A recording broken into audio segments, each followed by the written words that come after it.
আল্লাহ রাব্বুল আলামিনের বিভিন্ন বিষয় নিয়ে আলোচনা করেছেন। প্রথম দিকে আল্লাহ তাআলা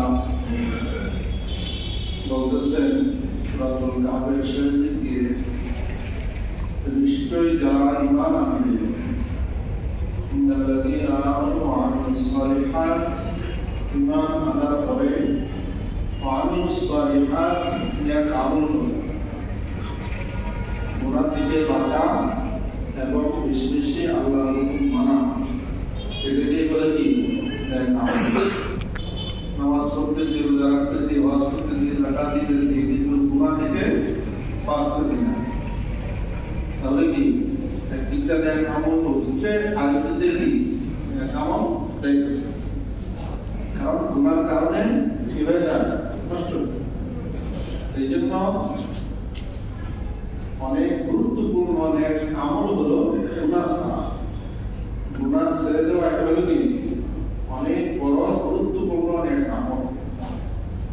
তাফসীরে আসছে ওয়া আমিলুস সালিহাত, অর্থাৎ গুনাহ ছেড়ে দেওয়া হলো সবচেয়ে বড় নেক আমল।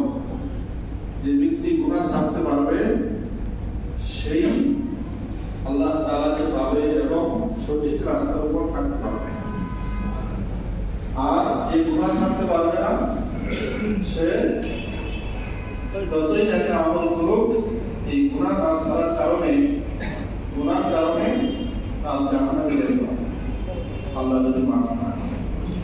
এই জন্য আল্লাহ তাআলা বলেছেন, ইন্নাল্লাযীনা আমানু ওয়া আমিলুস সালিহাত, যারা ঈমান আনবে এবং নেক আমল করবে, গুনাহ ছাড়বে, কানাত লাহুম জান্নাতুল ফিরদাউসি নুজুলা, আল্লাহ রাব্বুল আলামিন তাদের জন্য ঠিকানা স্বরূপ, বাসস্থান স্বরূপ আল্লাহ তাআলা জান্নাতুল ফিরদাউস রেখে দিয়েছেন।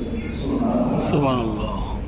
এজন্য আল্লাহ তাআলা আমাদেরকে দুনিয়ার উপর পাঠাইছে, মানুষের জিন্দেগি বেশিদিন বাঁচব না, চলে যেতে হবে।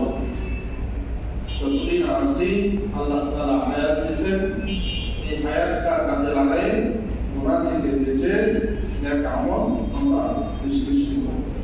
গুনাহ থেকে বাঁচার পর যত নেক আমল করব, ততই মর্যাদা বৃদ্ধি পাইতে থাকবে।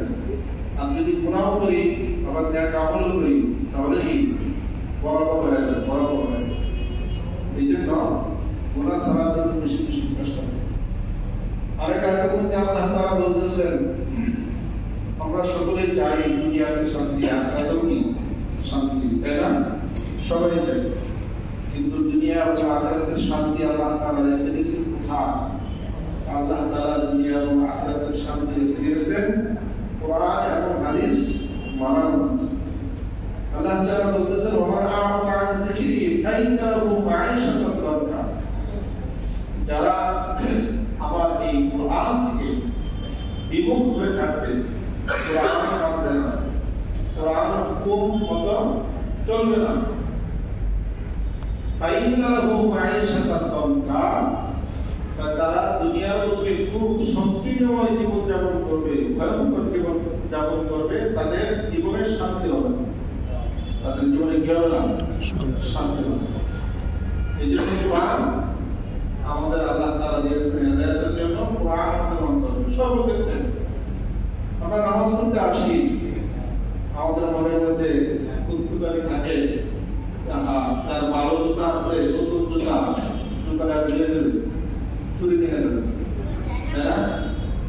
নতুন জুতা নিয়ে আসলে ওই খেয়াল থাকে যে নতুন জুতা কিনতেছে, তাইটা আসে, তাহলে ওই নতুন জুতার দিকেই কি শুধু মন চলে যায়। এই জন্য আল্লাহর বিধান না থাকার কারণে আল্লাহ তাআলা বলছেন যে আস-সারিকু ওয়াস-সারিকাতু ফাকতাউ আইদিয়াহুম, করনেওয়ালা পুরুষ এবং মহিলা চুরি করে হাত কেটে দাও, একবার এক দুজনের হাত কেটে দিলে সব কি হয়ে যাবে, সব বন্ধ হয়ে যাবে। জুতা চুরি করবে, জুতা ভালো জুতা রাইখে দিলেও কি, সৌদি আরব আমাদের সময় হয়েছে, দাঁত দোকান যেভাবে আছে পাইকারি আমাদের চলে গেছে। কারণ এই আইনটা এই ফাকতাউ আইদিয়াহুম, চুরি করলে হাত কেটে দাও, এই আইনটা কি সব আইন নেই, সৌদি আরব সব কিছু কি তারপর এটা আছে যেহেতু এই যে চুরিটা সেখানে কি কম, চুরি করতে চায় না, চুরি করা কি মোবাইল নামাজ পড়তে রয়েছে সামনে মোবাইল কি সেটা দিছে কিছু দিতে রয়ে কি দিছে তো তাহলে কি কত বেজা আল্লাহ আইন যদি থাকতো সাথে সাথে তাকে ধরা ধরে হাত কেটে দাও তাহলে কি কেউ সাহস পেত না, মোবাইলের আমার হাতটা কি কেটে দাও। এই জন্য আল্লাহ বিধান হতে আল্লাহ আমাদেরকে ধরার জন্য বলছেন, আল্লাহ আমাদেরকে বুঝার আমল প্রাপ্ত